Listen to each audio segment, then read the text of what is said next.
David, yes! Take the love. Yes! Take the love in!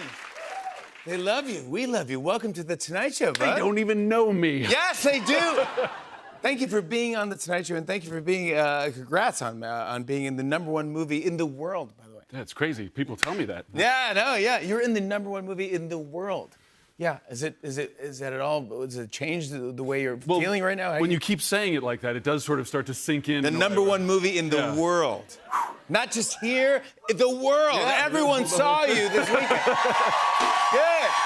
Enjoy it. It's crazy. But I know that you saw Superman for the first time last week. You didn't see a preview or anything. Yeah. You went to the premiere. At the premiere, yeah. And where was it? L.A. That was in Los Angeles. Yeah. At the... At the Chinese theater. Yeah, oh my gosh. Huge theater, That's big the place screen. to see it. That's what I thought. That's why I waited. I didn't want anything spoiled, so I didn't read the script. And oh, wow. And I oh my God. covering my eyes and ears.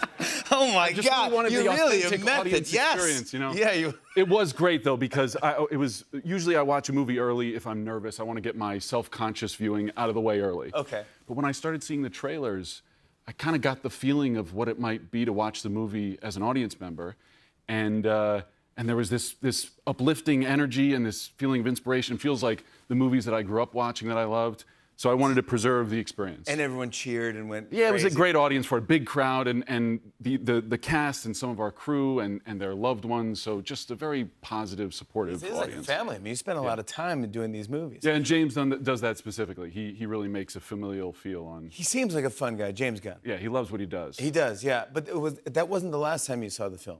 No, I went. So that was the first viewing, and there was some self-consciousness. So I needed to go back. So I went. I snuck into the back of an IMAX screening in outside of Philly with a couple of friends. Is that where you're from? No. Yep, and back there now. You're back there now. So you and friends, you snuck in, and no one recognized that it was you. We didn't sneak it. We bought tickets. Yeah. Just we. Hey guys, get in, whatever. Yeah. Please purchase Buy the tickets. tickets. Buy tickets. Yeah. Or sneak in. Yeah. Okay. But it was great. It was better the second time, I would say. But what did you wear? Disguise? I bought us all the Groucho Marx glasses with the nose and the mustache and then that really fakes people out. Yeah, my friends sort of thought last minute. I was ready. I was prepared. They were like, "You feel like we won't be more conspicuous this way?" yeah. Instead, I just hid behind my brother-in-law, who's 6'8" and 270 pounds. Yeah, that worked well too. And how was the Philly crowd? They were great. I mean, it was. I was kind of surprised you forget that they're all strangers. They're laughing at your jokes and they're cheering you when you succeed. And yeah, the LA premiere, there's family and friends exactly, and producers of the film. But and they kind of started to feel like my friends and family too, and so I've invited them all to Thanksgiving. Oh my gosh! Wow, the whole theater. Oh my God, that's so nice. Yeah. When I'm watching this thing, I go, "How do you do the faces when you're flying?" Because that's where I would be terrible. There's no good way to do it, because if you look too calm and cool, then it doesn't look like you're flying. Correct. And it's very easy to look very silly. And I managed to in a lot of situations. Let me show you a couple faces here, see if you... That's not too bad. No, that's determined. Determined and intense. Yeah. And that I'm flying to save somebody. Is this type of guy? The bottom half of the face is even more bizarre than the top half. That's why they asked me to cover it for the. So you're covering that. But I'm getting blasted with fire there, so obviously you got to squint. Yeah, I guess you have to squint. Yeah, it's true. That one's a great one. You tell me what you think of that one. I think that's my favorite one.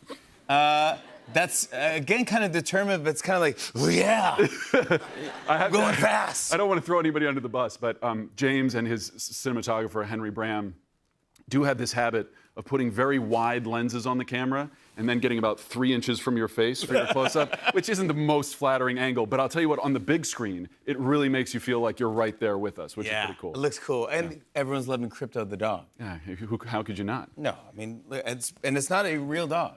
This is right. He's fully CGI in the movie, but heavily, as all great visual effects, I think, are, heavily based on a real dog. James's dog, Ozu, who he describes as the worst dog in the world. Yeah, of course. Affectionately so. Yeah. And one day he just and he just thought, this dog is terrorizing me and biting my feet, and what if this dog had superpowers? I'd really be screwed. Yeah. And so we got to watch a lot of videos that James had took of Ozu chasing his cat and biting his feet, and those were all references that we used and that the visual effects artist used. When But what are you acting with when you're acting with Krypto? Mostly nothing. We had a couple of great motion capture actors who did a little bit of running around on all fours, but you know, which is just a regular Tuesday for them. Yeah.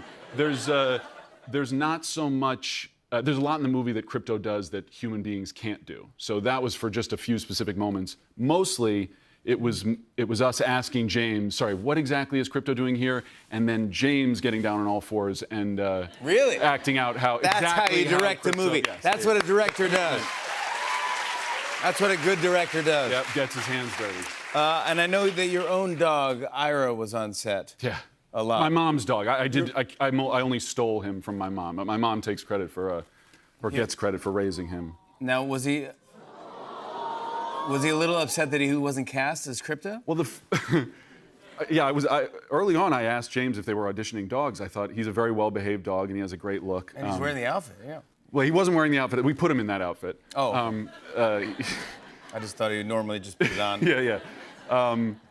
But the first week on set, this was the first set that I brought him to, and the first week on set, he sort of took turns threatening everybody's jobs. First it was me. First he was going to replace me. Oh, yeah. And then he was found in Rachel's chair, reading her lines, getting ready to take over her part. Oh, wow, sort of like, you know, you were saying you could take over me, and Yeah. Ira was going to take over Rachel, and then he ended up sort of being more of an associate producer figure on set, giving notes and whatnot. For anyone who hasn't seen Superman yet, how do we describe what's happening in this one? James thought it was really important that it have the feel of when you pull a comic off of the stand, and you're not necessarily starting at the beginning. You get thrown into a world full of heroes and villains and amazing technologies and situations that you have to sort of figure out as you're going. It's a real roller coaster that you just jump onto. So we meet Superman about 3 years after he has announced himself to the world as Superman, and on just about the worst day of his career. He's had his ass kicked for the first time, and he's lying in the snow, and he desperately needs a rescue, and that's where Krypto comes in. So that's where we meet him, and then we follow him through with his pals of the Daily Planet, and obviously Lex Luthor, the main guy to beat on this adventure. I want to show a clip. Here's David Corenswet in Superman. Take a look. Well, yeah, that's going to be...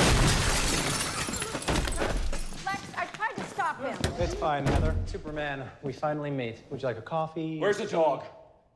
Dog? The dog, Luthor! You took the dog! That's right, you get all of this. Where's the dog? I have no clue what you're talking about. He's just a dog. I don't know what dog you're talking about. Ugly dog in a cape. What did you say? Yeah. David Corenswet, everybody! Superman is in theaters and IMAX now. David and I are doing something fun after the break. Stick around. Don't change the channel.